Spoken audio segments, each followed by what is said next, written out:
In Matthew chapter 7, the end of his most famous sermon of all, Jesus said these words. In Matthew 7 and verse 24, he said, "Therefore, everyone who hears these words of mine and puts them into practice is like a wise man who built his house on the rock. The rain came down, the streams rose, the winds blew, and it beat against the house. And yet it did not fall." Why? Because it was shatterproof. Because it had its foundation on the rock. "But everyone who hears these words of mine and does not put them into practice," you see, it's not a matter that we haven't heard it before. No, we have heard it on infinitum. We just determined for whatever reasons that we did, we're just not going to do anything about that. But we know it because we can preach it to everybody else real good, right? But look at, he goes on, "But everyone who hears these words of mine and does not put them into practice is like a foolish man who built his house on sand. The rain came down and the streams rose and the winds blew and beat against the house, and it fell with a great crash." Jesus contrasts wise living with foolish living in this way. He says that to live wisely is to hear what he says and do something with it, put it into practice. Because it's foolish to listen. It's foolish to understand and then yet choose not to do it. And why? We're foolish often because why? We think that somehow, some way, it's not going to happen to us. It's not going to go our way. But if you're taking notes this morning, listen. Unforeseen events come to every house. That's what Jesus said. Unforeseen events come to every house. See, some people get discouraged. They even get angry at God because a tragedy shows up in their life and they think that, I don't get it.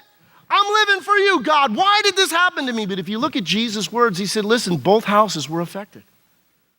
It's unwise to think, that's naive to think that you won't deal with challenges or problems. God's saying, if you live wisely, I'll cause you to be shatterproof. I'll be able to stand through the midst of the situation because unforeseen problems come to every home. Situations affect us. And therefore, to be unwise is to think either they won't come or to ignore the warnings. Let me give you an example about it. In the state of Connecticut here, just a few months ago, in the month of October, we had a snowstorm, didn't we? And all these trees filled with leaves came down and took out all the wire hairs. But listen, what had ended up happening when you look underneath it, the power companies and local municipalities, in an attempt to save money, had decided not to trim the branches around the power wires.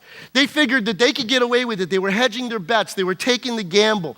They were trying to say, we're going to try to save in this area right here. But guess what? That was wholly foolish. It created a catastrophe. The events were cataclysmic. It was very, very costly because it was foolish. Because why? The problem with storms is you don't know when they're coming.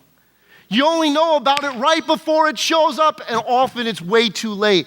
Usually that's when everybody wants to start living wise. But listen, if you haven't built your life around it, it's too late to get it ready. It's too late to try to start living it right now. You see, if you're 250 pounds overweight and your arteries are clogged, one meal isn't going to change your situation. If you haven't exercised in years, one trip to the gym isn't going to put you in top shape.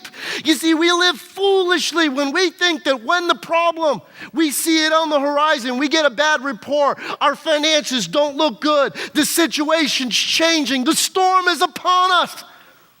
If we haven't taken the time to live wisely, usually the fall can be huge. The life shatters. But you see, God wants you to be shatterproof.